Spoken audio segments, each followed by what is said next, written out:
Baik, malam semuanya. Malam, Pak. Malam Pak, Bang. Malam. Malam, Pak. Malam Oke, Pak. jadi mohon maaf ya, baru bisa kita mulai Zoom-nya di 18.50 ya. Jadi izin OKMK lagi tetap jalan Pak. bisa melanjutkan Zoom gitu ya, rekan-rekan ya. Oke, saya langsung saja rekan-rekan ya. Karena materi sesi ke-9 mengenai capital budgeting ini saya pikir perlu pendampingan ya. Jadi maka hari ini saya adakan Zoom gitu ya. Karena nanti ya insya Allah gitu ya. Menurut analisis saya akan keluar soal ini. Jadi tolong diperhatikan gitu ya. Kalau nanti ada pertanyaan silahkan. Di, kita mulai dari sesi ke-9 berarti ya rekan-rekan ya. Karena sesi selanjutnya manajemen kas dan juga piutang itu saya pikir nanti bisa saya cicil Vicon selanjutnya ya. Karena juga sebenarnya dalam video pembelajaran itu kan tutornya saya gitu ya sebagai koordinator manajemen keuangan satu, dan rekan-rekan juga saya harapkan bisa melihat ya video pembelajaran yang saya sampaikan karena detail sudah saya sampaikan di video. Oke, kita mulai saja ya Vicon malam ini. Jadi kelas MJ 10 sorry MJ 301 302. Bentar rekan-rekan. Dan juga MJ 304 ya, saya gabung kelasnya. Sebentar, saya minta waktu ya rekan-rekan ya.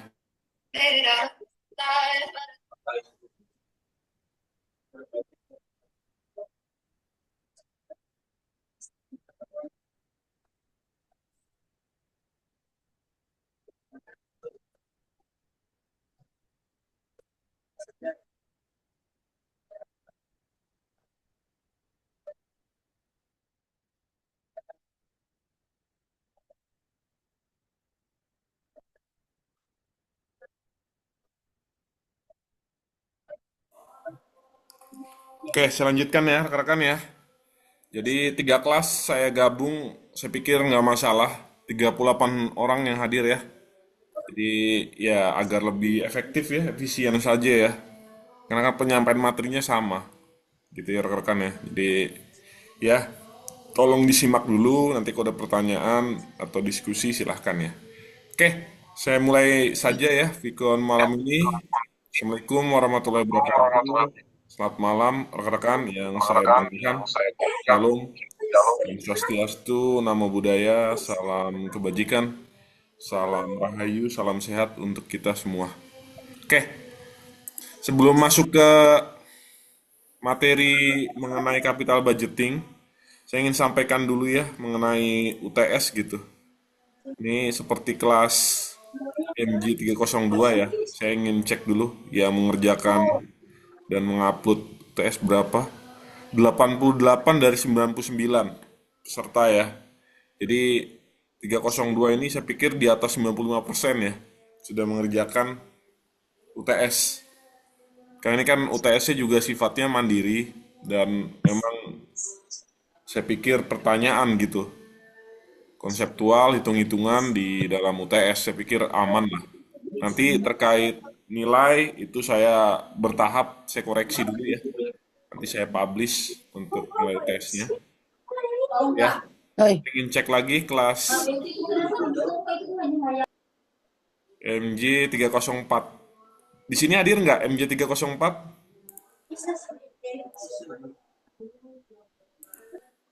Hadir? Oh, mungkin nggak hadir ya, atau nanti ada yang hadir perwakilan gitu ya. Jadi kalau saya lihat dari 16 peserta yang mengerjakan 12 mahasiswa. Jadi 4 orang tidak mengerjakan. Saya pikir ini juga di atas 90% ya. Terima kasih ya rekan-rekan ya. Kemudian MJ 302 tadi sudah. 301 ya.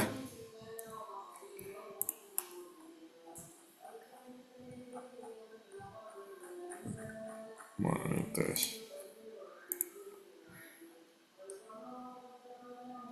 90 yang mengerjakan ya, yang mengupload dari 99 mahasiswa. Saya pikir ini juga di atas 90%. Terima kasih ya rekan-rekan ya. Jadi nanti ditunggu saja untuk hasilnya. Nah, memang kalau saya pikir, kalau saya sebagai dosen di sini, kompetensi saya memang di bidang keuangan gitu ya. Jadi sebenarnya kalau untuk manajemen keuangan sendiri, saya punya kriteria gitu dalam penilaian ya. Makanya saya selalu sampaikan di awal perkuliahan bahkan ya, hati-hati mengerjakan ujian tugas di manajemen keuangan ya. Karena standar saya naikkan gitu ya.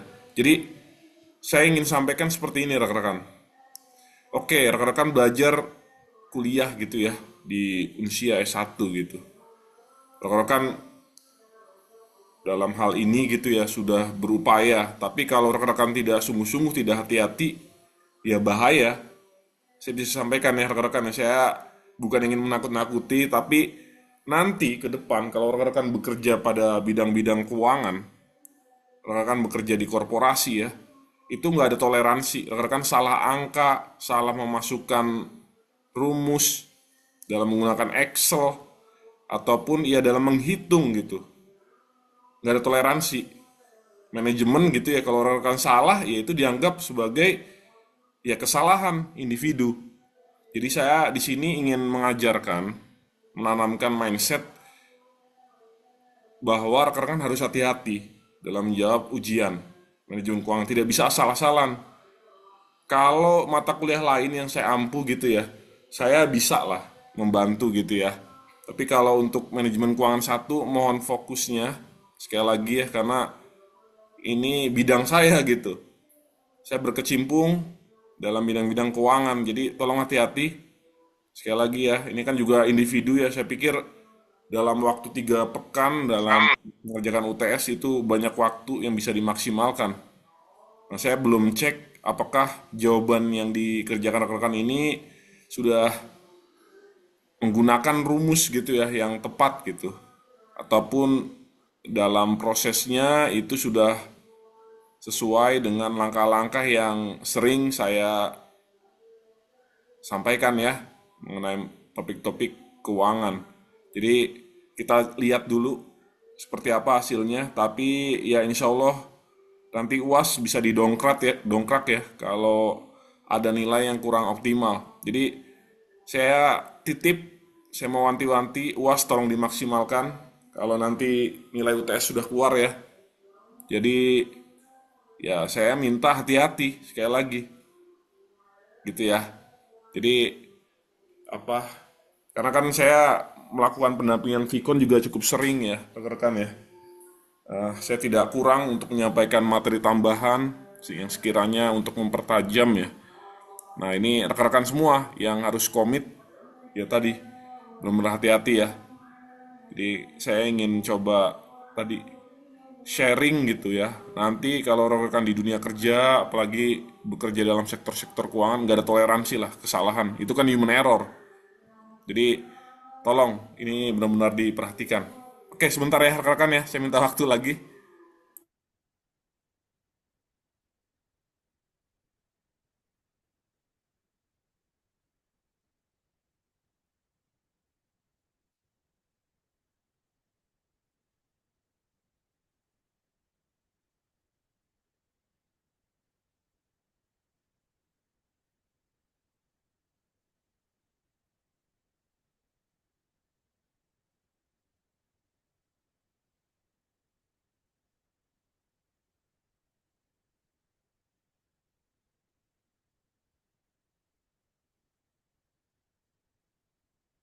Oke, saya lanjutkan ya rekan-rekan ya. Suara saya masih terdengar? Masih, Pak. Oke. Masih, Masih, Pak. Pak. Jadi saya titip ya, hati-hati. Ya kerjakan secara mandiri saja, secara optimal gitu ya. Tidak perlu mencontek lah kalau ujian-ujian seperti ini ya. Karena ya rekan-rekan diberikan waktu 3 minggu gitu loh. Kemudian ada perpanjangan 1 pekan ya. Saya pikir ya rekan-rekan bisa maksimalkan itu. Jadi nanti UAS tolong dimaksimalkan sekali lagi ya. Oke, 3 kelas ya. Oke, saya langsung masuk ya ke materi sesi ke-9. Ini bahasannya mengenai teknik penganggaran modal. Nah, ini tolong diperhatikan materi ini ya, karena saya sudah record juga, nanti saya share rekamannya ke LMS. Diperhatikan baik-baik, dipelajari, gitu ya, dipahami. Oke, saya langsung masuk saja ya, sebagai dosen koordinator keuangan 1 dan juga keuangan 2 sebenarnya ya. Ini kita masuk ke terminologi dulu ya, mengenai penganggaran modal itu sendiri.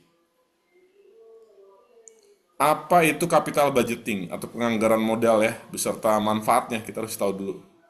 Jadi setiap tahun kita membaca ya bahwa perusahaan baik di dalam negeri maupun di luar negeri melakukan investasi dalam jumlah yang signifikan. Jadi kalau rekan-rekan perhatikan di 2024 November lalu gitu ya, terjadi peralihan kepemimpinan presiden baru gitu ya. Sebentar rekan, ada telepon masuk ya. Sebentar.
Oke, saya lanjutkan ya rekan-rekan ya.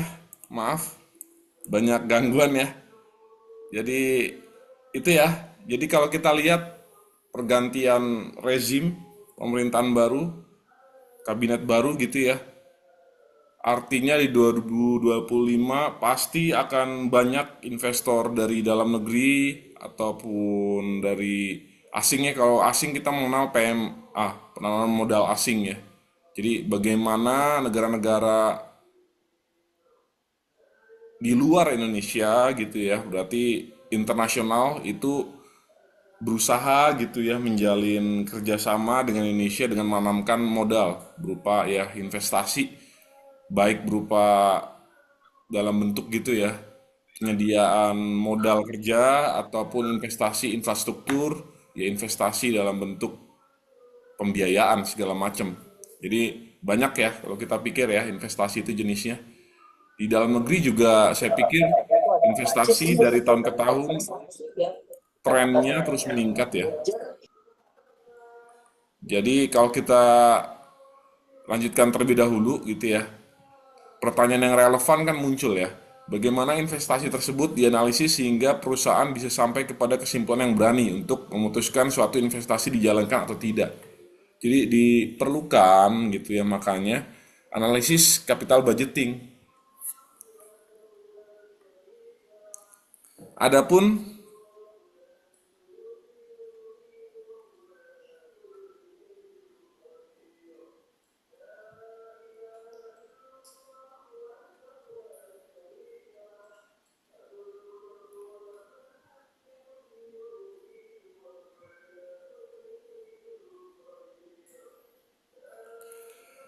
Adapun kita lanjutkan ya, secara definisi mengenai capital budgeting itu adalah keseluruhan proses perencanaan dan pengambilan keputusan mengenai dana, di mana jangka waktu kembali dana tersebut melebihi waktu 1 tahun. Jadi nanti dengan berbagai metode perhitungan ya dalam menghitung investasi, aliran cash flow yang masuk gitu kita bisa hitung.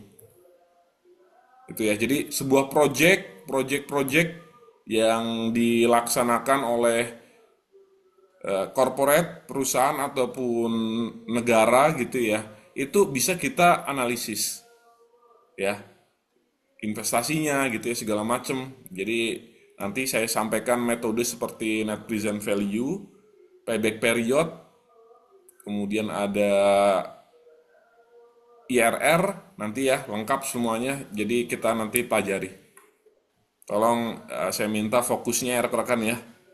Oke, saya lanjutkan. Adapun contoh kalau kita bicara penganggaran modal gitu ya. Jadi capital budgeting adalah pengeluaran dana untuk aktiva tetap, yaitu berupa tanah, bangunan, mesin-mesin, dan peralatan. Saya pikir rekan-rekan semua sudah belajar lah. Aset tetap di dalam accounting, gitu ya, fix aset itu apa saja. Nah, itu biasanya capital budgeting itu digunakan untuk membiayai aset-aset yang sifatnya produktif. Aset tetap itu produktif, gitu ya. Jadi bagaimana mampu mengenerate gitu ya perusahaan itu dari aktiva tetapnya menjadi sebuah aset yang produktif.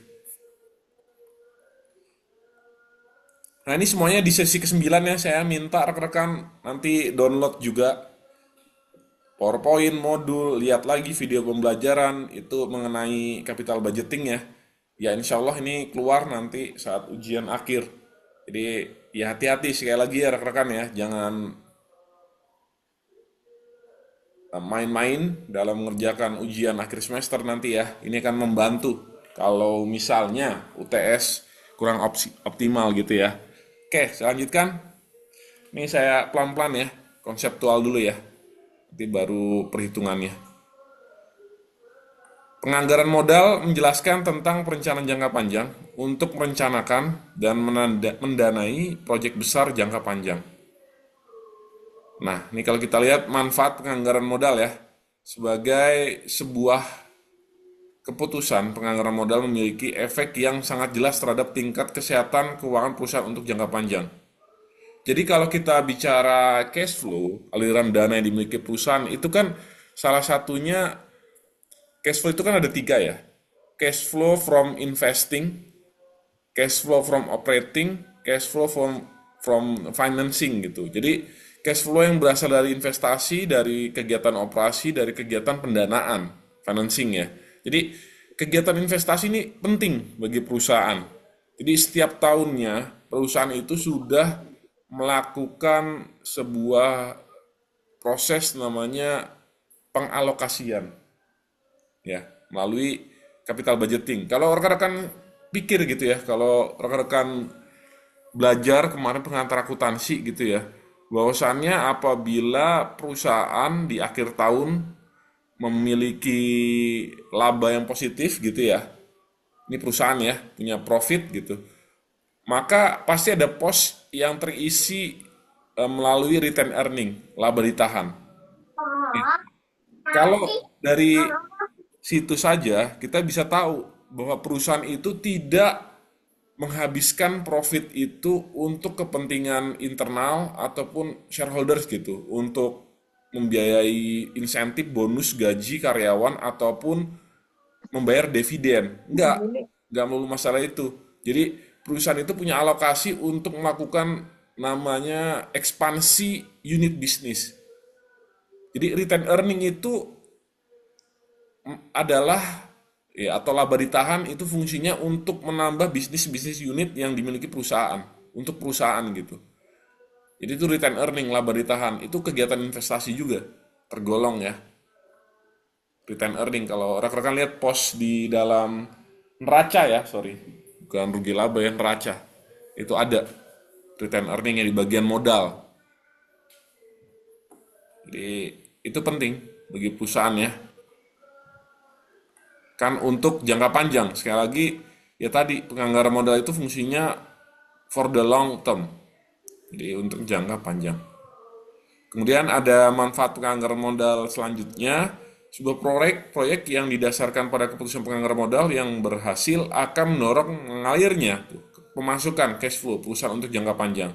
Tadi saya sampaikan bahwasannya cash flow itu menjadi jantung ya perusahaan gitu. Tadi ada 3 kegiatan dari cash flow, aliran dana yang dimiliki perusahaan ya, itu yang memang menjadi jantung kegiatan perusahaan.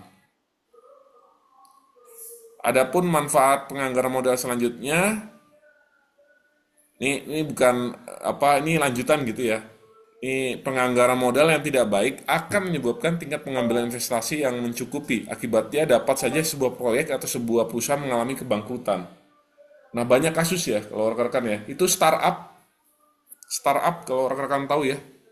Jadi yang bergantung pada modal investor gitu ya, atau modal internal itu tidak cukup. Jadi apabila dia tidak punya perencanaan jangka panjang, dia kekurangan dana ya, suntikan injek dana gitu ya, maka kebangkrutan tuh bisa terjadi.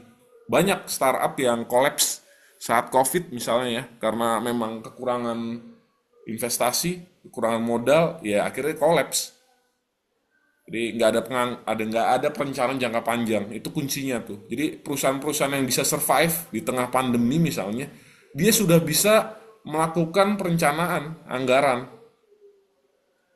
untuk 5 tahun ke depan. Pasti ada proyeksi di situ. Setahun, 3 tahun, 5 tahun itu ada proyeksi di situ. Bagaimana bisa survive? Gitu ya, rekan-rekan ya. Saya lanjutkan.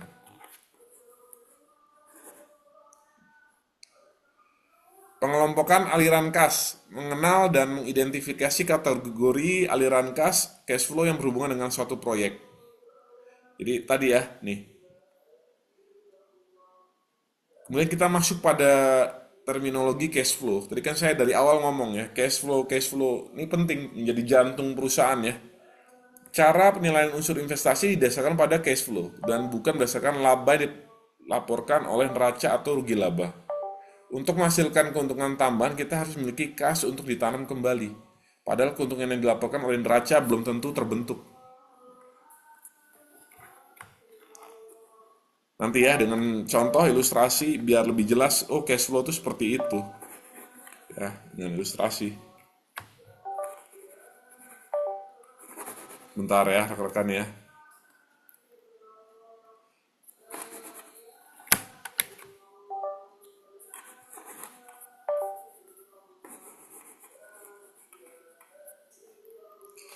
Dua jenis cash flow. Jadi ada aliran kas keluar, ini net outflow of cash yang diperlukan untuk investasi baru. Jadi cashnya dipergunakan ya untuk investasi gitu ya. Kemudian ada dua jenis cash flow tadi ya. Jadi aliran kas masuk neto yaitu hasil dari investasi tersebut, net cash proceed. Nanti ya dengan contoh ya.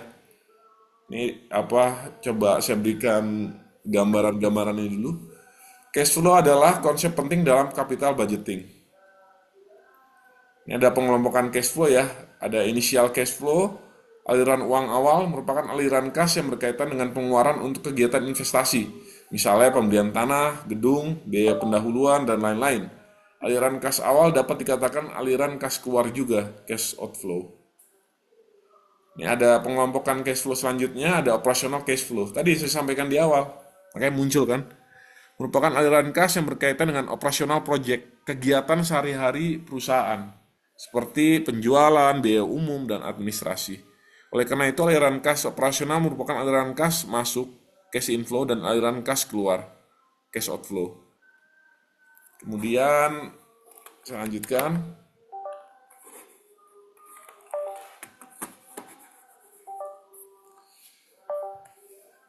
Terminal cash flow, aliran uang akhir, merupakan aliran kas yang berkaitan dengan nilai sisa project atau nilai residu, kita mengenal residual value.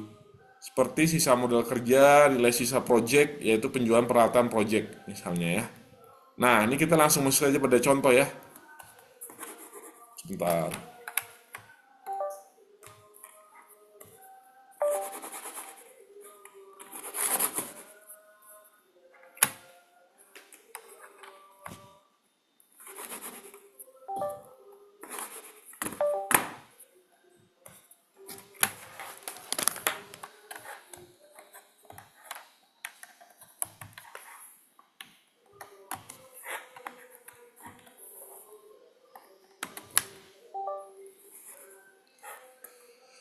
Perbedaan nilai profit dengan nilai cash flow. Ini ya, contoh kasus Tolong diperhatikan, disimak, ini berkelanjutan ya, mulai dari slide ini ya, kasusnya. Jadi sudah ada alternatif jawaban yang rekan-rekan bisa pelajari. Ini mohon disimak sekali lagi.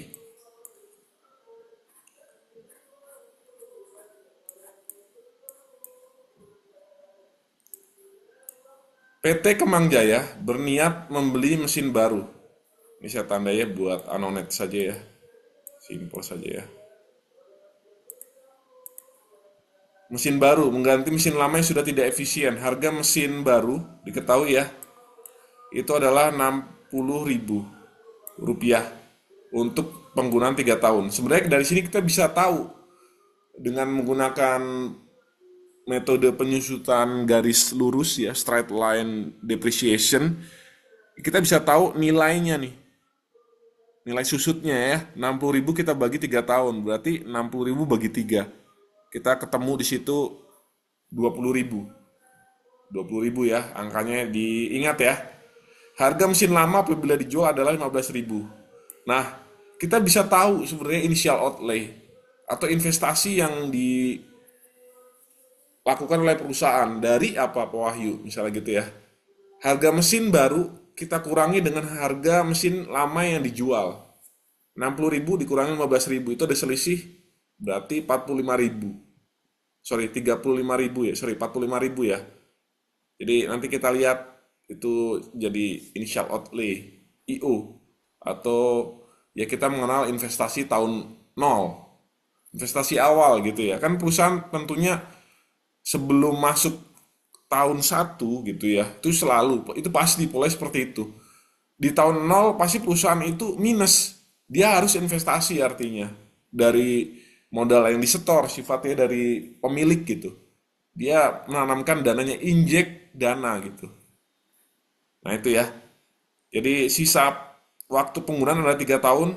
Ini berarti residual value ya. Ini years-nya 3 tahun.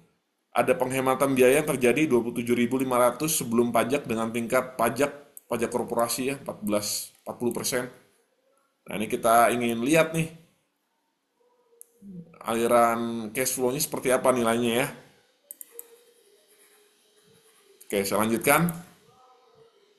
Nah, saya masuk dulu pada terminologi penyusutan ya sebelum kita lihat jawabannya seperti apa ya pemecahan kasusnya.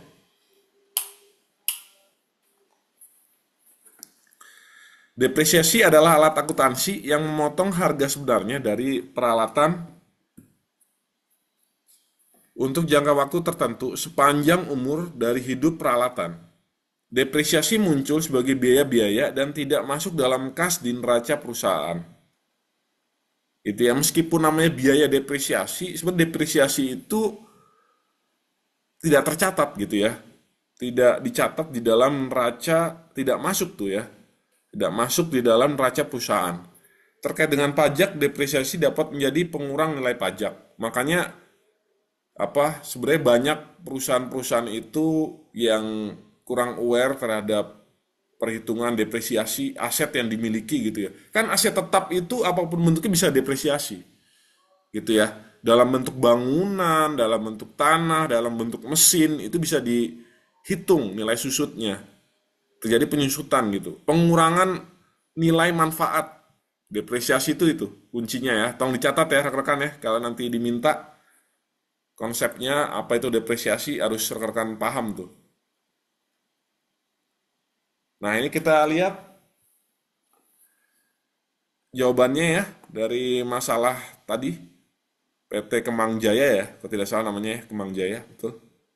Nah, ini ya sudah ada jawaban. Kita masuk saja pada ilustrasi ya jawabannya ya. Nah, ini ada dasar akuntansi, ada dasar cash flow. Kita hitung ya. Tadi penghematan biaya sebesar 27.500 ya. Ini sudah diketahui dalam soal. Nah, mesin baru 20.000, mesin lama 5.000. Gitu ya. Kita peroleh 15.000. Nah, kita hitung kena pajak ya tadi ya. 40%. Berarti pengurangnya adalah 5 juta, diperoleh keuntungan setelah pajak ya. Berarti earning after tax 7.500. Nah, kita bisa hitung nih sebenarnya juga dari dasar cash flow. Nih ya, kuncinya ya. Kita kan ingin ngitung cash flow ya. Kita ingin ngitung ini loh, angka ini nih, kuncinya di sini. Cash flow proceed namanya ya. Nah, ini dari mana? 27.500 dikurangi dengan tadi keuntungan kena pajak 5.000 tadi. Ini jangan lupa, nih dikurangi ya. Diperoleh cash flow proceed Rp22.500.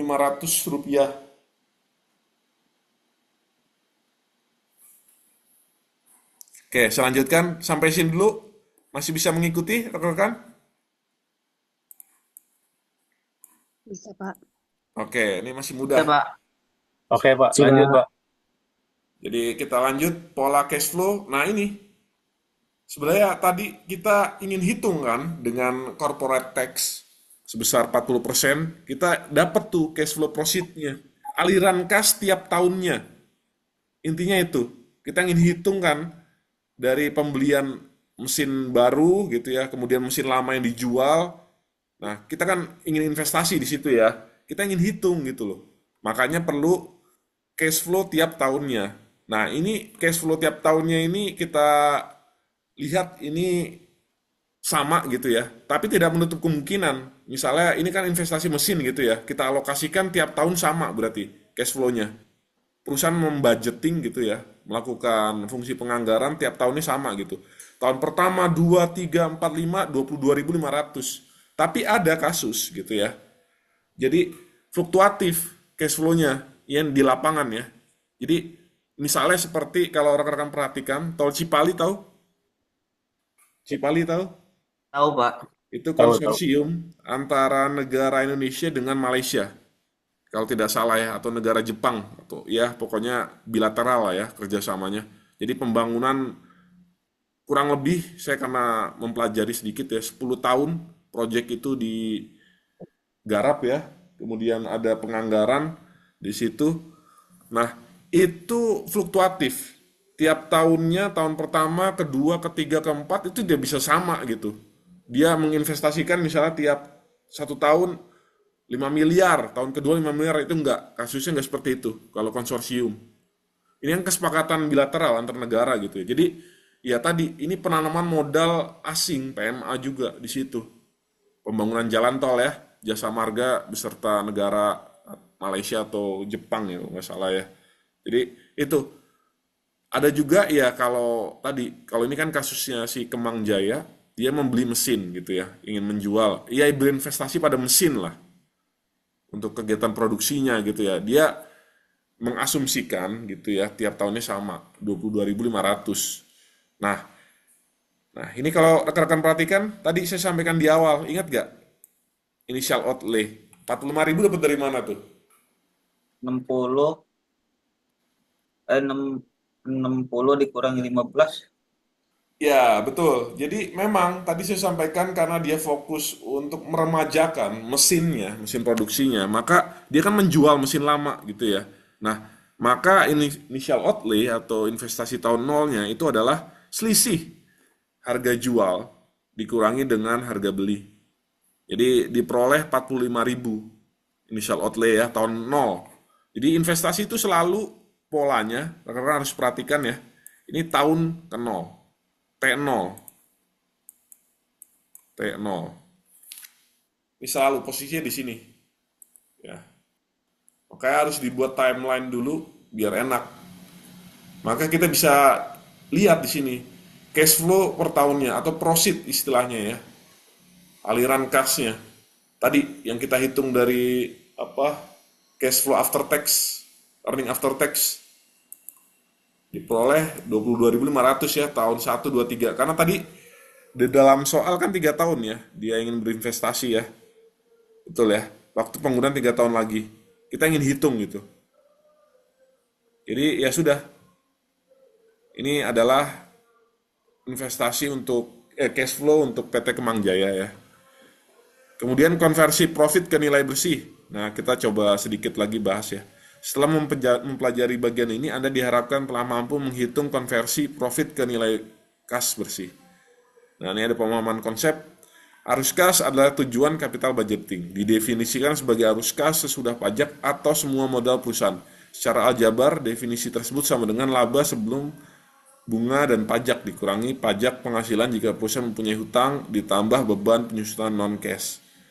Ini ada rumusnya ya. Ini rumus top down namanya ya. Di dalam bukunya Stephen Arus, Westerfield Jordan, ini dalam penganggaran modal disampaikan mengenai bagaimana menghitung cash flow. Ada metode bottom up, top down. Nah, ini perhitungan top down ya. Jadi cash flow sama dengan EBIT, earning before interest and tax, EBIT ya, dikali dengan 1 minus tax. Ini berarti taxnya pajak perusahaan ya, pajak perusahaan ya. Ditambah depresiasi, penyusutan, biaya penyusutannya. Jadi ada keterangan di sini, rumusan tersebut berlaku untuk perusahaan tidak memiliki utang. Kan tentunya perusahaan itu punya utang ya, tapi kalau debt-nya, utangnya itu 0, ya berarti tidak menggunakan rumus top down ini, cash flow-nya. Ada rumus lain. Gitu ya. Oke, selanjutnya saya lanjutkan. Apabila perusahaan memiliki utang, nah ini ya, ini berarti rumus bottom up. Jadi, ini top down, yang kedua ya, yang awal ini bottom up, ini terbalik saya. Oke, apabila perusahaan memiliki utang, maka rumusnya adalah, tadi kan debt-nya 0 ya, kalau sekarang asumsinya gitu ya, perusahaan punya utang nih, maka ini rumusnya ya, rekan-rekan tolong perhatikan. Cash flow sama dengan net income, tadi EBIT ya, EBIT Ya, dan net income itu berbeda, ada yang tahu perbedaannya di mana? Ada yang bisa bantu saya? Kan rekan sering dengar ya, earning before interest and tax dengan juga net income atau earning after tax gitu. Bedanya di mana?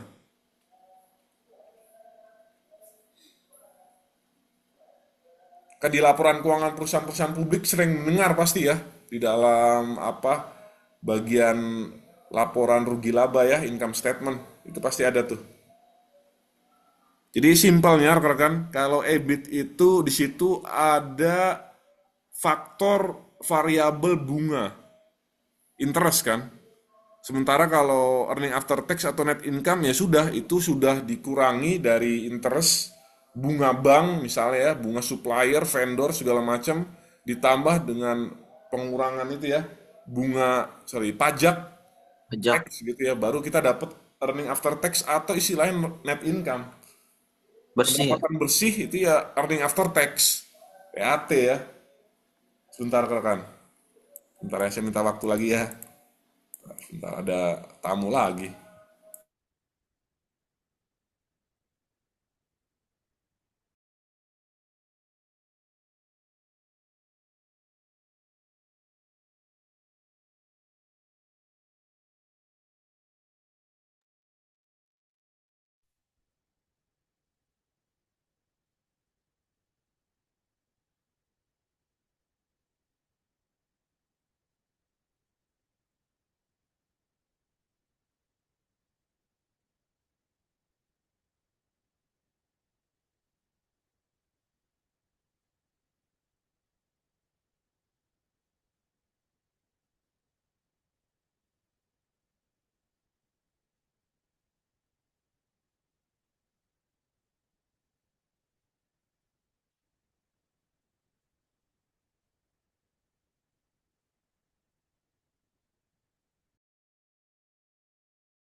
Maaf ya rekan-rekan ya, nggak apa-apa, yang penting tetap bisa Vicon ya.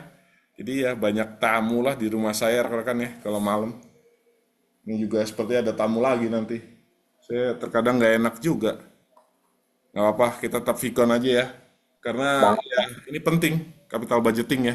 Saya ingin tahu dulu rekan, malam ini di jam ini apakah ada Vicon kelas lain? Tidak ada, Pak. Nggak ada ya? Kalau saya tidak ada. Ya. Nggak ada ya, Pak Andi ya. Oke, yang lain nggak ada? Aman berarti ya.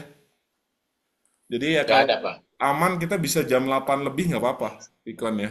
Ya ini hak rekan semua untuk Ya. mempelajari lebih jauh ya mengenai capital budgeting. Ini bagus kok materinya.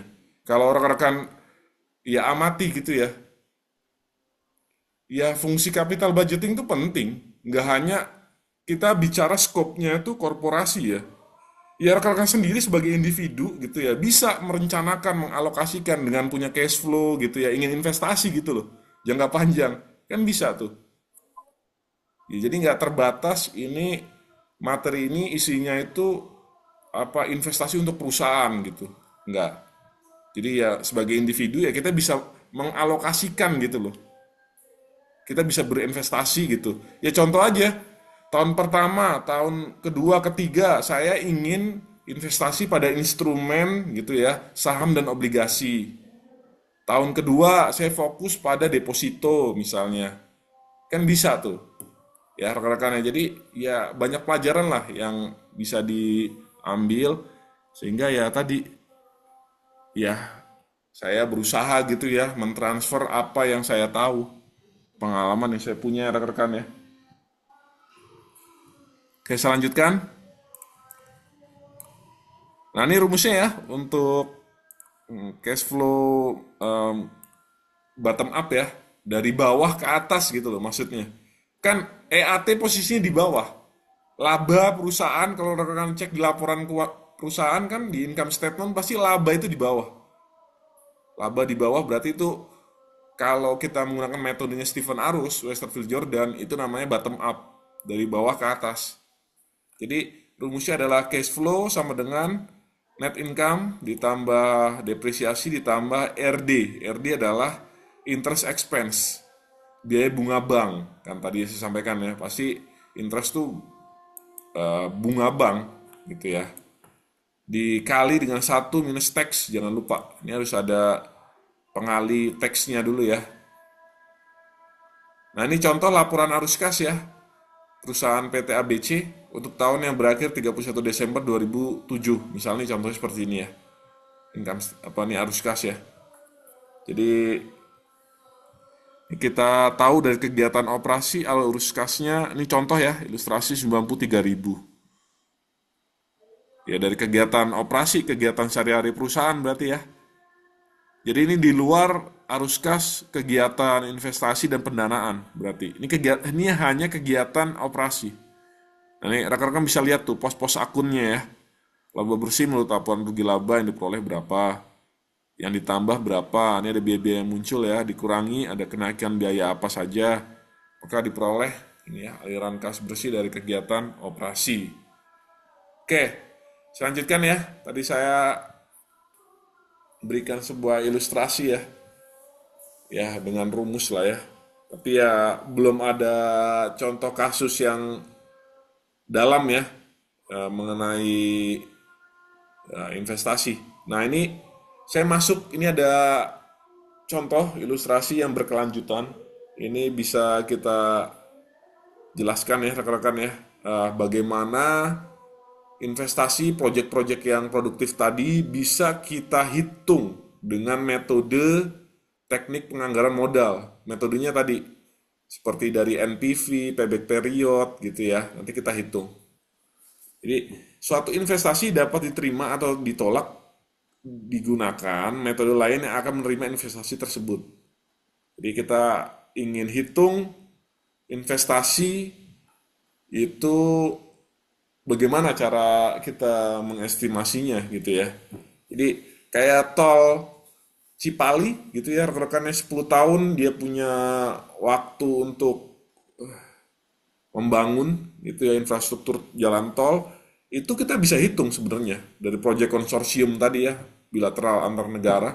Itu payback period, berapa lama sih investasi yang dilakukan ya oleh dua negara gitu ya, itu dapat balik modal gitu. Nah, itu kita bisa hitung dengan payback period. Karena kita hitung ya. Oh, ya contoh terakhir adalah profitability index PI ya. Saya kira IRR. Ini berarti IRR di next sesi ya, IRR ya. Jadi ada PI, berarti yang terakhir ketiga adalah profitability index. NPV jelas ya, harus ada ya. Nah, yang pertama kita ingin pelajari adalah payback period. Jadi payback period adalah periode yang diperlukan untuk dapat menutup kembali pengeluaran investasi yang menggunakan aliran kas neto atau proceed. Tadi ya, kita ingin tahu seberapa lama investasi ini dapat balik modal, ini seperti itu. Ya, mau nggak mau, namanya kita berinvestasi injek dana tahun ke nol, itu pasti minus gitu. Cash flow-nya minus gitu. Ya, karena bukan aliran kas itu sebenarnya. Gitu ya. Nol, sebenarnya itu dia investasi dari pemilik modal. Dalam hal ini misalnya negara gitu ya, kalau Cipali ya. Antar negara gitu, dia investasi tuh. Jadi jangan berharap tahun ke nol itu balik modal gitu, nggak mungkin. Dia kan baru tanam modal di situ. Maka kita baru bisa menghitung kapan baliknya setelah T0, setelah initial outlay. Tahun satu, kedua, ketiga. Nah, itu bisa kita hitung tuh payback periodnya. Gitu ya rekan-rekan ya. Itu eh, bahasa saya dalam menerjemahkan payback period biar lebih mudah. Ini kan textbook sekali ya. Ini kan translasi dari istilah atau terminologi payback period dari luar negeri gitu. Kita translate dari buku-buku, ya biasanya bahasanya kaku. Nah, kita harus bisa menerjemahkan lebih mudah. Itu kalau keuangan tuh bagaimana kita mempermudah suatu pertanyaan dalam soal gitu, bisa menafsirkan apa maunya soal. Nah, itu kuncinya. Ini merupakan waktu yang diperlukan agar dana yang ditanam pada suatu investasi dapat diperoleh kembali seluruhnya. Nah, ini rumusnya, rekan-rekan tolong perhatikan. Back period formula. Ada initial investment atau initial outlay tadi ya, investasi awal dibagi dengan cash inflow. Proceed tadi ya istilahnya ya. Nah, kita bisa hitung. Nah, ini ada contoh nih. Ini rumus payback period selanjutnya ya, biar lebih jelas. Saya buat rumus yang digunakan dalam buku. Payback period sama dengan outlay, berarti investasi tahun ke nol ya, yang dikeluarkan oleh perusahaan atau negara, dikali dengan 1 tahun dibagi dengan proceed. Proceed adalah jumlah uang yang diterima, atau cash flow tadi. Kita ingin hitung ya. Nah, mudah kok. Contoh kasus. Nah, ini ada contoh kasus yang berkelanjutan ya. Nanti kita bisa hitung dengan metode net present value, dengan metode profitability index. Nah, tentunya hasilnya beda. Beda ya.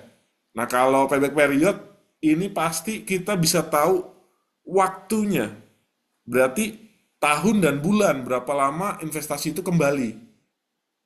Gitu ya, balik modal tadi. Tapi kalau net present value, kita ingin tahu hasilnya itu positif atau tidak. Kalau positif, keputusannya diterima, layak gitu investasinya untuk dijalankan. Tapi kalau minus, ya ditolak, reject. Itu ya. Kita lihat ya rekan-rekan ya. Jadi ini harus diperhatikan dengan baik nih, penting. Nah, kita lihat PD Semakin Jaya melakukan investasi sebesar 45.000. Berarti ini apa nih? Initial outlay. Ya, dicatat ya rekan-rekan ya. Ini berarti investasi T0. Jumlah proceed per tahunnya adalah 22.500 US dollar.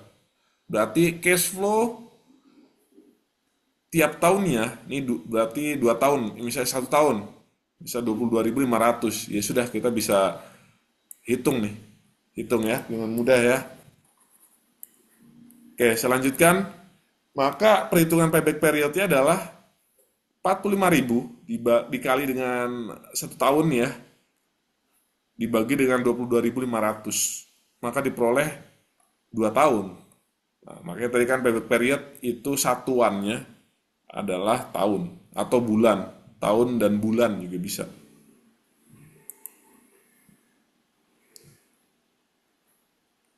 Oke, saya lanjutkan sebentar ya rekan-rekan. Ini ada tamu. Maaf, maaf. Ya, jadi saya sambil ini ya, Vicon juga nggak apa-apa ya rekan-rekan ya. Tolong disimak dulu aja. Kita banyak waktu kok. Ya, sebentar ya.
Oke, saya lanjutkan rekan-rekan. Masih stay tune ya.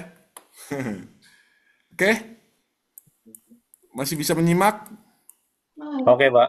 Oke, makasih. Makasih ya. Ini saya lanjutkan. Ini mudah ya. Berarti kita tahu payback periodnya 2 tahun. Selanjutnya kasusnya. Ini berarti kita ingin lihat dengan prosit yang fluktuatif. Kalau tadi kan standar aja gitu ya. Untuk berapa tahun pun prositnya adalah 22.500. Kalau tiap tahunnya berbeda, tahun 1, 2, 3, maka kita harus hitung lagi. Nggak semudah ini berarti ya, rekan-rekan ya. Nggak sesimpel ini. Nah, kita lihat sehingga nilai payback period adalah 2 tahun. Artinya dana yang tertanam dalam aktiva sebesar 45.000 akan dapat diperoleh kembali dalam jangka waktu 2 tahun. Gitu ya, jangka waktu 2 tahun pengembaliannya. Apabila investor dihadapkan pada 2 pilihan investasi, maka pilih payback period yang paling kecil. Nah, ini contohnya ya. Nah, ini coba kasusnya tadi PD semakin jaya ya. Oke. Ini beda kasus, tapi ini kasusnya ke bawah. Jadi nanti net present value, profitability index ini menggunakan kasus PT Jaya Mandiri. Oke, saya lanjutkan. PT Jaya Mandiri melakukan investasi sebesar 100.000 US dollar pada aktiva tetap dengan prosit sebagai berikut. Tahun pertama 50.000, tahun kedua 40.000, turun ya 10.000 ya. Tahun ketiga 30.000, tahun keempat 20.000. Berarti tidak flat tadi ya. Kalau tadi kan flat ya. Prositnya 25.000 misalnya. Nah, kalau sekarang tahun 1, 2, 3, 4 berbeda. Maka kita hitung payback periodnya ya, rekan-rekan ya. Kita hitung dengan cara ya tadi dengan rumus. Kita buat tabel dulu. Ya, sebentar ya rekan-rekan ya. Harus buat tabel terlebih dahulu untuk bisa tahu gitu eh, namanya cash outflow gitu ya, sisanya tuh berapa. Jadi kita lihat tahun pertama dia punya investasi ya, injek dana ya 100.000 tadi dalam ilustrasi soal ya 100.000. Kemudian tahun pertama dia punya prosit 50.000, maka 100.000 nih ya dikurangi. Sebentar.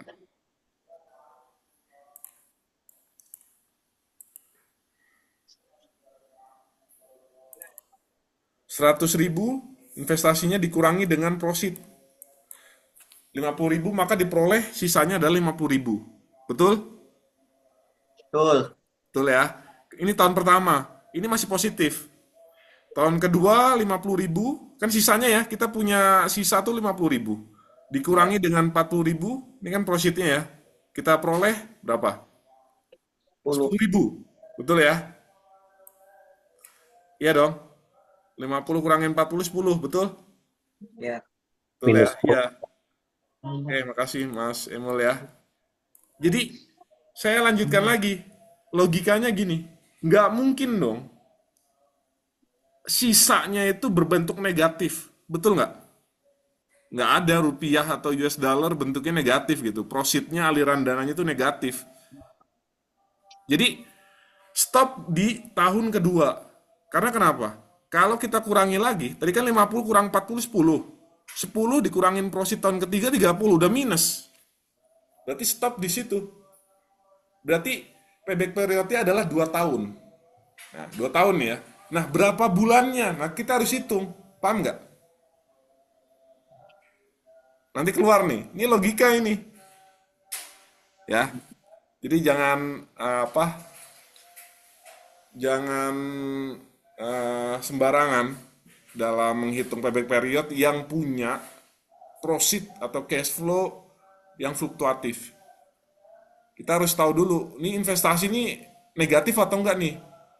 Kalau sudah negatif pada periode tertentu, ya sudah stop.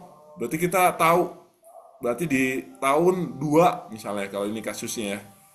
Karena kalau kita teruskan ya negatif, 10.000 dikurangi 40, tadi ya, sorry, Jadi 10.000 ya, dikurangi 30 udah minus 20. Gitu ya, jangan. Jadi minus 20 dikurangi 20 nol. Gitu ya. Jadi ya kita tinggal hitung bulannya. Nah, ini ada langkah satu persatu ya terhadap kasus tersebut ya. Letakkan nilai investasi pada baris tahun pertama. Ini ada langkah kedua, kurangkan nilai investasi tersebut dengan nilai cash flow pada tahun tersebut. Misalnya nilai investasi tahun 1 adalah 100.000 US dollar ya. Dikurangi dengan nilai cash flow tahun tersebut adalah 50.000. Dibalas dengan air. Ini investasi tahun ke-0 ya. Ini bukan tahun ke-1 nih. Ini kita perbaiki ya. Bodoh amat, anjing. Selamat, bodoh amat. Lu mau meledak-meledak. Tahun ke-0 ya. Ini namanya initial outlay investasi awal ya tahun ke-0. 100.000 dikurangi dengan 50.000. Ini tahun pertama nih profitnya. Diperoleh 50.000, diletakkan di tahun kedua. Nah terus gitu ya. Ya sudah tahun kedua karena sisanya tahun ketiga keempat negatif. Gitu. Kemudian saya lanjutkan. Sebentar rekan. Sebentar ya. Ada gangguan lagi.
Oke, saya lanjutkan ya, rekan-rekan ya. Langkah ketiga berarti dari kasus tadi ya, kasus eh, PT apa tadi? Lupa saya. PT Jaya Mandiri, Jaya Mandiri. Oke. Langkah ketiga, lakukan hal yang sama pada tahun berikutnya hingga nilai investasi tersebut tidak bisa dikurangi dengan cash flow tahun tersebut. Artinya kalau sudah minus, stop di situ. Paham nggak rekan-rekan? Paham ya? Ini saya sampaikan pelan-pelan nih. Oke? Paham ya? Halo? Siap, Pak. Paham, Pak. Paham ya? Yang lain ya juga ya? Oke, Pak. Oke, Pak. Oke. Baik, Pak. Ya, Pak. Kemudian langkah keempat, jumlah tahun payback periodnya adalah senilai yang dapat dikurangi, sedangkan sisanya digunakan untuk menghitung nilai bulannya. Nah, tadi kuncinya. Jadi, kalau kasusnya itu punya cash flow yang fluktuatif gitu ya, pasti hasilnya jawabannya ada tahun, ada bulan. Berapa tahun, berapa bulan, kan gitu. Jadi tolong hati-hati nanti kalau mengerjakan UAS keluar payback period model seperti ini, hati-hati. Logikanya apa? Dipertajam lagi ya rekan-rekan ya. Dipertajam lagi. Oke. Misalnya nilai sisa adalah 10.000 dibagi dengan nilai cash flow pada tahun tersebut yaitu 30.000. Nah, kita ingin hitung bulannya ini berapa sih? Tadi kan sisanya 10.000 yang terakhir tahun kedua, betul nggak? 50.000 dikurangi 40.000 ya. Sisa dikurangi nilai profitnya itu 10.000. Dikurangi tahun ke berapa? 30.000 itu kan tahun keempat ya. Tahun ketiga. Kita bagi nih 10.000. Nih ya, 10.000 sisa di sini. Dibagi dengan 30.000. Kita tahu bulannya nih sekarang. Jadi kita hitung bulan ya mudah. Kalau sudah tahu tahunnya tadi ya, berapa tahun sih? Sekarang bulannya nih. Berarti ini. Kemudian hasilnya dikalikan dengan 12 bulan. Jangan lupa 1 tahun. 12 bulan ya. Hasilnya adalah 4 bulan. Jadi gini. 10.000 tadi ya, nilai sisa. Dibagi dengan 30.000, kita kali selama 12 bulan ini 1 tahun ya. Maka diperoleh sepertiga dibagi 12, 4. Coret-coret ketemu 4. Ya. Berarti 4 bulan. 2 tahun, 4 bulan. Jawabannya. Sampai sini dulu, paham? Rekan-rekan?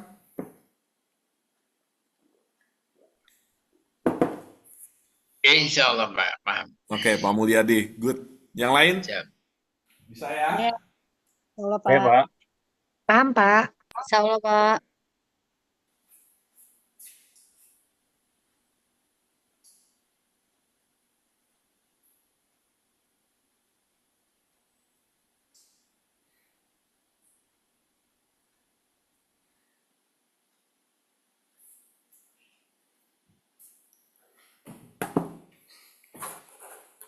Oke, saya lanjutkan, rekan-rekan.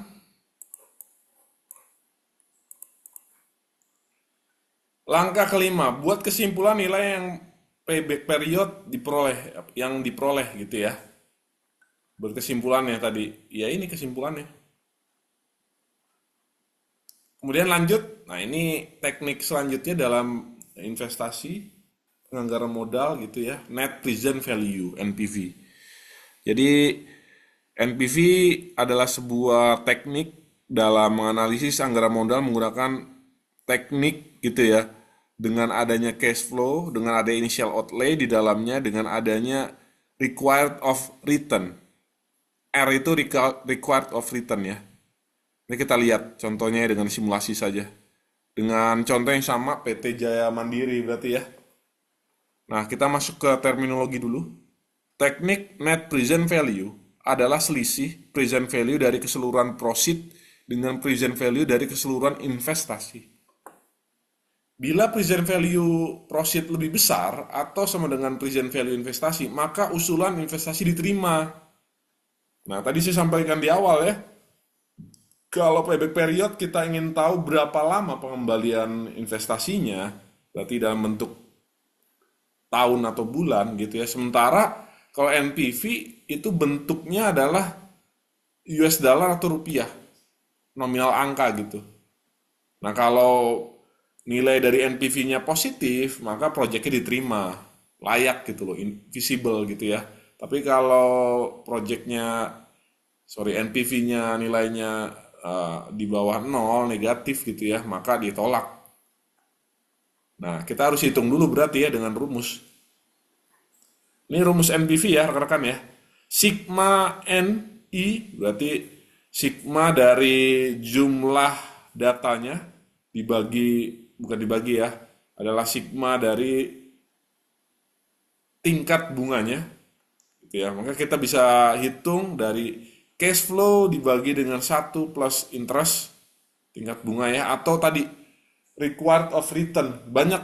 Jadi kasusnya tuh biasanya kalau nggak I bisa R gitu ya. Dipangkatkan, nih jangan lupa ada periode waktunya, N ya. Kemudian dikurangi initial outlay. Jadi konsepnya dalam menghitung NPV itu, nilai dari initial outlay ini itu bisa kita hitung sebagai posisinya letaknya bisa di depan gitu ya, IO ini ya, atau bisa di belakang. Jadi sebagai pengurang, karena dia kan gini konsepnya, dia tuh investasi awal gitu loh ya, jadi setoran modal yang dimiliki oleh pemilik gitu loh dari sebuah project. Nah, dikurangi dengan aliran cash flow-nya yang dimiliki. Jadi gitu, bisa ditaruh di awal, bisa ditaruh di akhir. Ya nggak apa-apa, itu sama saja, hasilnya sama saja. Kita buktikan nanti ya. Oke, saya lanjutkan. Nah, ini keterangannya ya. Tadi ini catatannya bisa I, bisa R ya. Jadi nggak melulu tingkat bunga. Bisa juga required of return, R. Contoh kasus. Oh, ini kasusnya PD Maju Jaya ya. Sekira PT Jaya Mandiri ya. Ternyata berbeda, nggak apa-apa. PT Maju Jaya melakukan investasi sebesar 45.000. Profit selama 3 tahun adalah sebesar 22.500. Jika tingkat suku bunga adalah 10%, maka NPV-nya adalah, nah ini, dia masih flat gitu ya, punya cash flow atau profit sebesar 22.500. Nah, kalau fluktuatif yang harus kita hitung lebih jauh lagi ya. Tapi kalau masih flat, saya pikir lebih mudah. Nah, ini ya. Tadi saya sampaikan di awal, initial outlay kan investasi awal ya. Ini bisa ditaruh di awal, gitu ya. Ini kan kalau di akhir dikurangi gitu ya, setelah kita hitung cash flow-nya berapa. Nah, ini bisa ditaruh di awal. Jadi kita hitung dulu, 45.000 kita biarkan, kemudian bisa kita kurangi nanti. Gitu ya. Silakan rekan-rekan, enak gimana nanti menghitungnya. Kita hitung dulu cash flow tahun 1, kedua, ketiga. Tadi ya catatannya dengan profit sama 3 tahunnya. Kemudian dengan interest, ini interest bunga berarti bunga bank yang sama 10%. Nah, tinggal kita lihat N-nya saja. Kan 3 tahun, N1, N2, N3. Makanya diperoleh nih. 22.500 dibagi dengan 1 ditambah 10%. Ini hasilnya 20.454 ya. Kemudian tahun kedua cash flow-nya adalah 18.500. Tahun ketiga adalah 16.900. Dan initial outlay, IO. Ini bisa ditaruh di awal atau di akhir ya, sebagai pengurang. Ini positif ternyata. Positif apa artinya? Layak diterima gitu ya. Proyek ini lanjutkan. Kalau negatif ya jangan, tolak berarti ya, reject ya, rekan ya. Nggak visible bagi perusahaan. Ya karena nggak bisa balik modal juga gitu loh. Ya rekan-rekan ya, dia punya investasi di awal, ya kan berharap gitu ya. Berharap apa? Iya, dia punya return gitu loh. Return dari modal yang diinjek, modal yang ditanam. Ya kalau nggak investasi bodong dong, gitu kan ya. Ini harus positif, mau nggak mau.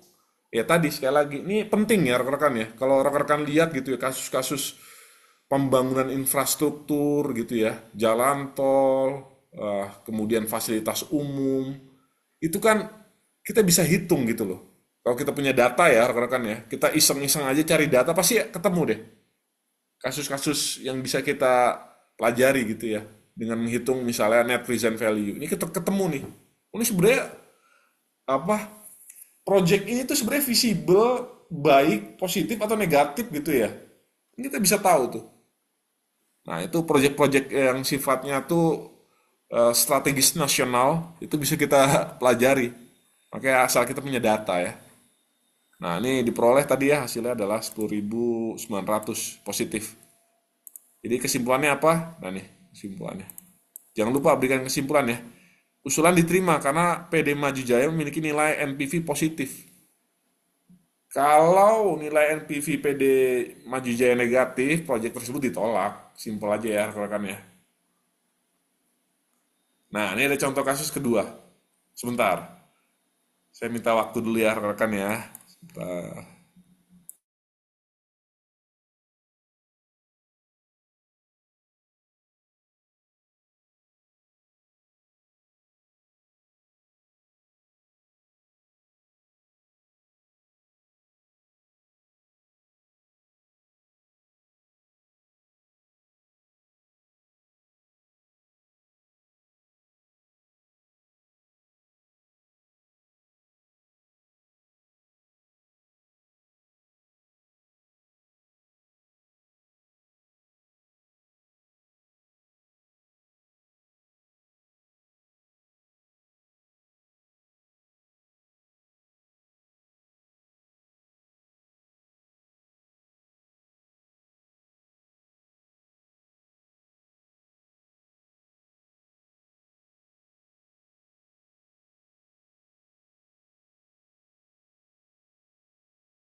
Oke, saya lanjutkan ya rekan-rekan ya.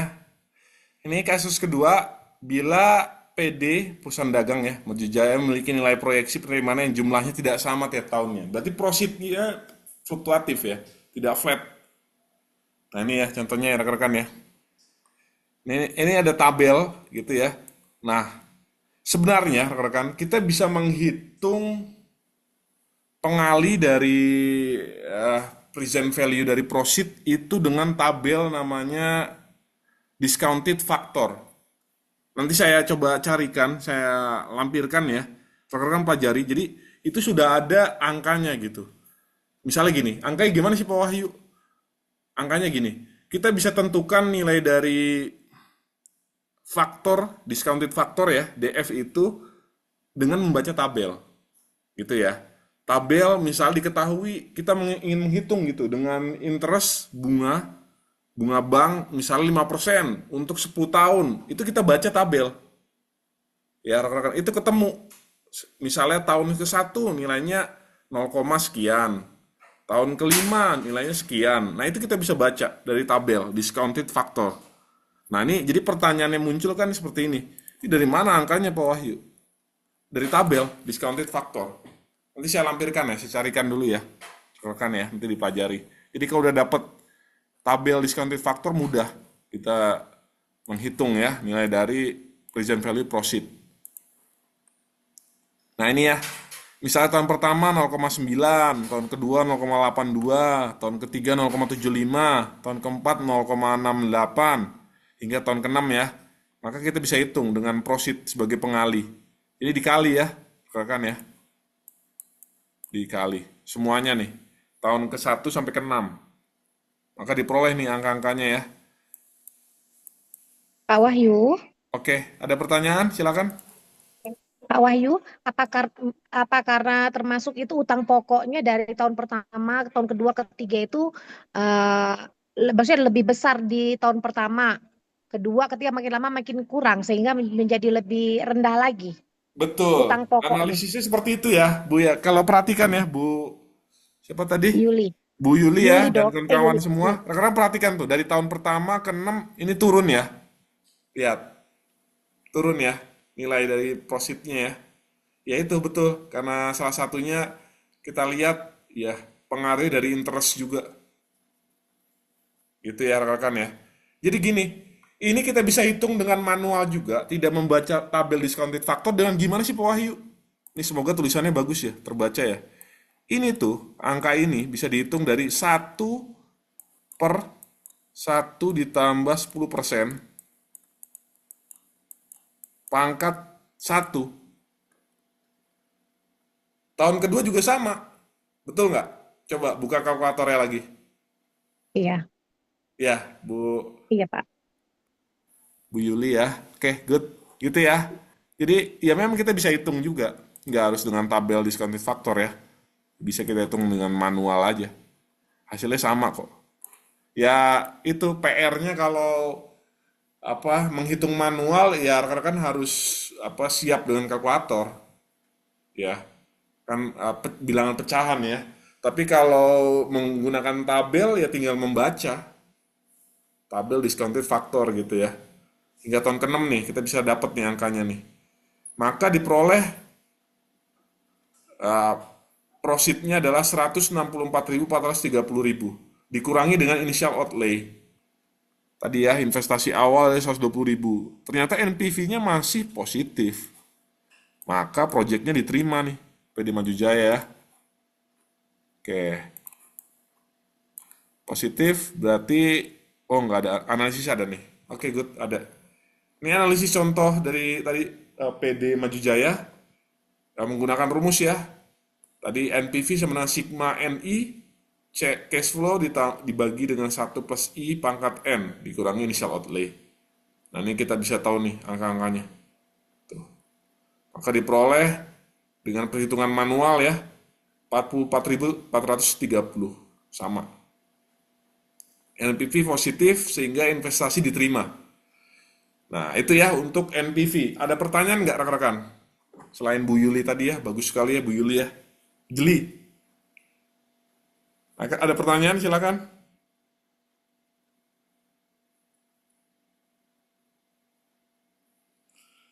Berarti clear ya, jelas ya rekan-rekan ya. Pak Wahyu mau tanya lagi dong. Boleh, silakan. Kalau NPV yang positif itu minimal misalnya indikatornya berapa persen dari maksudnya ada indikator tersendiri misalnya bukan hanya plusnya tapi berapa persennya gitu Pak kali misalnya. Oke. Uh, Jadi gini, sebenarnya kita bisa lihat rekan-rekan, lihatnya gimana? Ya dengan dihitung, gitu ya. Jadi nggak ada cerita lain gitu ya, indikator lain. Ya kita harus hitung gitu. Kita jadi gini loh, prinsipnya ini kontekstual dan implementasinya gitu ya di lapangan gitu. Kan kita bisa hitung gitu loh. Kita bisa hitung kalau sebuah project dikatakan visible gitu ya. Kalau perusahaan itu bisa menanamkan investasinya tiap tahunnya itu minimal itu sama dari tahun ke tahun ataupun meningkat. Kalau dia turun, nih paham nggak rekan-rekan? Jadi choice-nya, pilihannya adalah either dia harus flat cash flow-nya, dia investasinya tuh nanemin project-nya, investasinya tuh harus flat, atau dia meningkat tiap tahun. Ini kan meningkat ya, tiap tahun ya rekan-rekan ya. Ini dalam contoh ini ya. Ini oke. Ini contoh aja. Ini dalam implementasinya ya. Ini kan kalau dapat angka positif gitu ya. Tapi harusnya logikanya dia itu investasi itu apalagi proyek-proyek yang besar gitu ya. Tidak bisa gitu ya, tidak bisa dia investasinya tuh turunnya tuh signifikan gitu loh. Ini kalau ini masih ada toleransi mungkin ya. karena turunnya 10.000. Ini kan contoh kasus saja, tapi dalam penerapan di lapangan, investasi jalan tol, infrastruktur, dan lain-lain gitu ya, itu kan biasanya sudah dihitung gitu ya. Ya, pemerintah atau korporasi itu ingin investasi itu harus ada minimalnya gitu ya. Kasarannya seperti itu ya. Jadi jangan terlalu ekstrim, dia mau turun tuh angkanya jangan terlalu ekstrim. Jadi ya harus ada proyeksi lah. Ini kan proyeksi juga termasuk ya. Gitu Bu Yuli ya. Jadi harus dihitung sebenarnya. Gitu ya. Oke, Baik, rekan-rekan. Pak. Bagus ya pertanyaannya. Oke, saya lanjutkan dulu ya, ini terakhir ya. Ini nggak kalah penting, ada pendekatan atau teknik selanjutnya dalam penganggaran modal. Profitability Index, PI.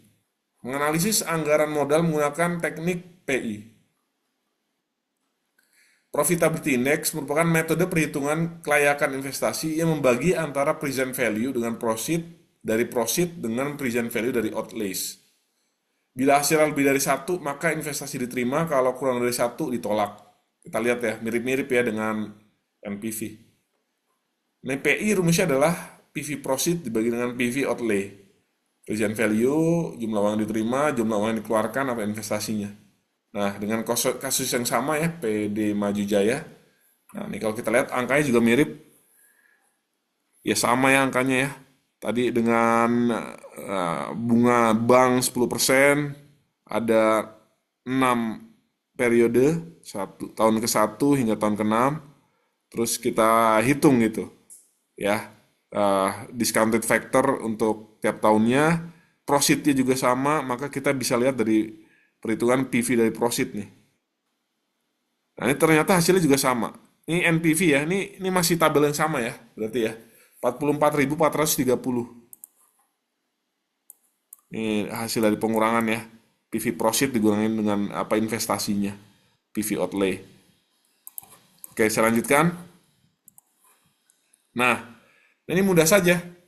Untuk kasus PD Maju Jaya, nilai PI-nya, Profitability Index, adalah tadi kita udah dapat nilai PV profit-nya 64.000, PV outlay-nya 120.000, maka diperoleh PI-nya, Profitability Index, adalah 1,37. Nah, ini dalam bentuk angka ya, bukan dalam bentuk tahun. 1,37 hasilnya apa? Analisisnya apa kesimpulannya? PD Maju Jaya memiliki nilai PI sebesar 1,37. Nilai tersebut lebih dari 1. Sehingga investasi dari PD Maju Jaya dapat diterima. Nah, kalau tadi hasilnya kurang dari 1, maka ditolak investasinya. Itu sih rekan-rekan ya, untuk sesi penganggaran modal pelan-pelan dulu, karena kalau saya tambahkan materi sesi ke-10, ke-11, ini akan panjang, jadi cukup capital budgeting dulu ya untuk Vicon malam ini. Kita bertemu lagi Vicon selanjutnya minggu depan insya Allah, gitu ya rekan-rekan, jadi tunggu saja. Juga waktu Vicon manajemen keuangan itu, ya mohon maaf sekali lagi, saya mengikuti jadwal saya dulu ya rekan-rekan ya. Karena memang ya kan Vicon itu tidak ada kewajiban dari mahasiswa gitu ya. Ya saya coba cari waktu yang benar-benar pas untuk saya dan rekan-rekan semua gitu ya. Ya insya Allah sih tidak bentrok lah ya, bentrok dengan Vicon yang lain. Oke, itu dari saya rekan-rekan. Mungkin ada pertanyaan mengenai sesi Vicon malam ini, silakan terakhir ya. Saya boleh nanya Pak Andi Pak. Silakan, boleh. Mungkin di luar konteks ini Pak, terkait dengan Iya. investasi Pak. Oke. Saya melihat ada di dalam bank itu ada yang namanya SBSN. Nah, bisa nggak ngejelasin Pak, apa itu SBSN itu Pak? Itu bentuk investasi juga Pak. Oke, sebentar ya. Ini agak buffering ya laptop saya. Ini semoga suara saya nggak terputus ya, rekan-rekan ya. Aman, Ini Pak. overheating ya laptop saya ya. Ini jujur aja rekan-rekan, laptop saya itu kalau sedikit sharing ya, karena buat kerja terus ya. Jadi nggak pernah saya eh,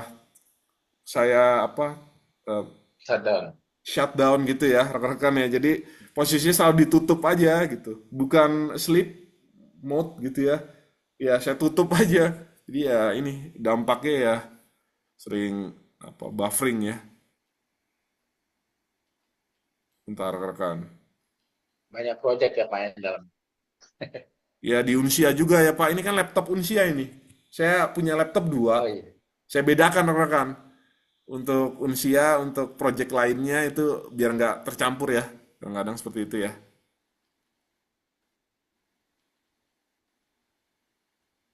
Sebentar rekan.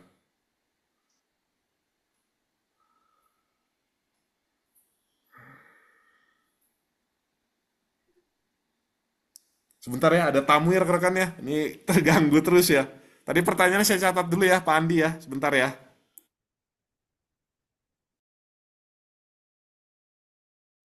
Sabar ya Pak Andi. Oke, Bu Yuli. Pak Andi mau invest kayaknya. Mungkin kalau Besar-besaran. tadi sih invest dalam corporate ya kalau kita lihat ya. Kalau ini masih saya cuma lihat aja. Setahu saya itu katanya surat apa namanya? Surat berharga lah gitu ya. Cuma saya ingin tahu lingkupnya seperti apa sih gitu. Mungkin di sini ada teman-teman yang bisa menjelaskan di sini. Bu Yuli itu ahlinya. Bu Yuli ahlinya. SBSN. Masih mute, Bu? Masih di mute. Kelihatannya Pak Wahyu deh yang jawab. Saya tuh tadi udah penasaran bagaimana cara ngitung yang PPN 12%. Karena saya dapat dari distributor, itu hitungannya ternyata beda gitu. Oh. Gitu. Jadi sebenarnya untuk barang mewah yang di atas 30, properti yang di atas 30 M yang kena pajak 12%. Kalau yang untuk kita sebenarnya enggak. Nah, makanya pengen dengar penjelasan Pak Wahyu kapan ya yang pajak 12% itu yang mau dibahas. Sekarang aja Next kelihatannya. sekalian tanyain, Bu. Hah?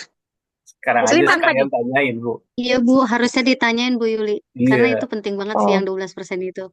Iya, Tapi kan karena yang lagi rame juga itu. iya. Saya sih udah dapat ini kemarin kita sosialisasi izin. Iya. Pada intinya tahun 2025 PPN itu tarifnya 12%. Itu aja pegang dulu. Tapi dasar pengenaan pajaknya ada dua. Ada namanya DPP penuh, ada namanya DPP nilai lain. Ya Iya. kan? Nah, Iya. DPP penuh ya normal lah kan 12% dari DPP yang ada. Itu seperti 11% lah kan DPP penuh juga itu. Tapi kalau yang sekarang DPP nilai lain ini yang berbeda. Nah, ini kalau infonya kemarin itu ada beberapa masih enggak jelas apakah ini masuk DPP lain atau penuh. Contohnya di mobil, saya kan di Toyota. Iya. Kalau mobil umumnya itu mobil yang nggak mewah, ada PPNBM-nya, berarti pajak penjualan barang mewah.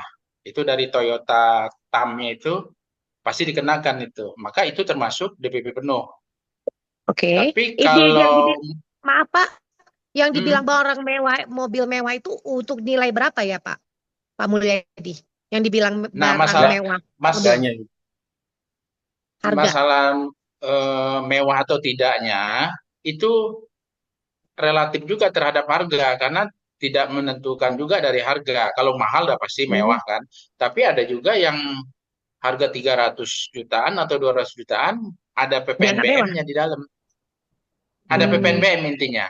Berarti barang mewah itu. Berarti itu kenanya 12% Pak Mulyadi. 12%. Kena 12%. DPP-nya DPP penuh.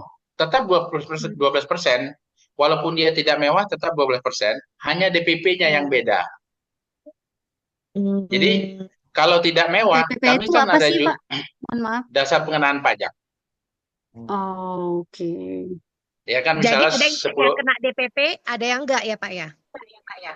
Ada yang DPP penuh, pada DPP penuh, ada yang atau DPP nilai lain. DPP Nilai lain. Nah, nilai lain itu itu Pak Wahyu udah ada tuh. Oh iya. Maaf ya rekan-rekan ya. Oke, sorry. Nggak apa-apa, Pak. Menarik ya. Nggak apa-apa, silakan diskusi rekan-rekan ya. Mohon maaf ya, tadi ya ada tamu. Oke, saya lanjutkan. Tadi pertanyaan Pak Andi ya, kalau nggak salah ya, mengenai surat berharga syariah negara ya. Surat Oh, berharga ini kalau kita lihat adalah sebagai instrumen investasi juga, gitu ya. Kita tahu selain SBBN atau kita mengenal juga kalau surat berhutang itu ada SUN, surat utang negara, gitu ya. Biasanya perbankan itu kalau mengeluarkan instrumen surat utang gitu ya, biasanya yang syariah itu ya. Tapi kalau SUN itu langsung negara. Nah ini kebetulan kalau bank ya sebagai dia itu kan fasilitator ya untuk mengelola dana portfolio nasabah gitu ya. Jadi kalau kita ini kan konsepnya bank ya, Pak Andi betul ya? ya betul Pak. Biasanya ada instrumen itu, bank itu mengelola dana pihak ketiga, kan dana pihak ketiga dari nasabah ya, itu dari Sabar. tabungan, giro, deposito, itu dikelola tuh di pasar uang, money market. Nah, konsepnya pasar uang, ada yang pasar uang sifatnya konvensional, ada yang syariah. Nah, itu Hmm. instrumennya itu gitu ya, dilakukan pada apa instrumen yang sifatnya syariah. Gitu ya, Pak Andi ya. Itu jawaban saya. Berarti Oke, surat berharga ya Pak, betul. dengan syariah gitu ya. Iya, syariah dia. Karena saya dulu juga sempat bekerja di bank ya, jadi sedikit tahu lah instrumen-instrumen syariah. Ya kalau syariah tuh konsepnya apa sih rekan-rekan? Bagi hasil gitu loh. Iya, Ya, iya. hasil. Gitu ya rekan-rekan ya. Jadi konsep Syar'i, Pak. Syar'i, bukan mudharabah, bunga dia. musabah, Udah gitu ya. robah, Jadi konsep-konsep itu sebenarnya robah gitu ya. ya dia konsep yang memang ya apa konsep bagi hasil. Saya baca Intinya artikel rekan sedikit ya terakhirnya dari saya. Kayak tahu nggak apa konsep ini di luar konteks ya. Perusahaan yang restoran yang menyediakan konsep ini sih baru baca tadi ya di kantor. Eh, Dia menjual makanannya itu dengan konsep all you can eat. Itu sebenarnya dalam Islam sempat dilarang tuh. Karena ada salah satu pihak yang dirugikan. Ini kan konsep tadi ya, syariah bagi hasil ya. Sedikit agak melebar. Jadi kalau dipikir-pikir betul juga. Jadi yang ada salah satu pihak yang dirugikan itu sebenarnya nggak masuk udah dalam nggak sakit. prinsip Islam. Saya bukan orang Islamik banget gitu ya, tapi saya baca artikel itu, oh iya bener juga ya. Jadi kalau konsep all you can eat, either restorannya yang harus apa mengeluarkan makanan lebih, berarti dirugikan restorannya atau kita konsumennya yang makan terlalu banyak yang dirugikan kita. Tapi kalau dalam Islam kan Islam tuh berimbang ya, bagi hasil gitu, 50-50 gitu. Jadi nggak ada yang dirugikan. Itu sih konsep apa syariah lah secara umum ya, rekan ya. Jadi ya nanti kita pelajari lagi ya. Ini saya pikir cukup ya, Vicon sampai setengah 9 ya, dari 18.40. Jadi terima kasih Pak Andi, tadi pertanyaannya bagus. Oke, saya rasa cukup ya rekan-rekan semua ya, Vicon malam ini. Baik, Pak Pak. Biasa ini. Makasih, Pak. Ketemu lagi Vicon Makasih, Pak, ya. minggu depan ya insya Allah ya. Jadi terima kasih Insya Allah. rekan, mohon maaf apabila ada penyampaian yang kurang berkenan. Saya akhiri, wabillahi taufiq wal hidayah. Wassalamualaikum warahmatullahi wabarakatuh. Selamat malam rekan-rekan semua, saya izin ya. Selamat malam.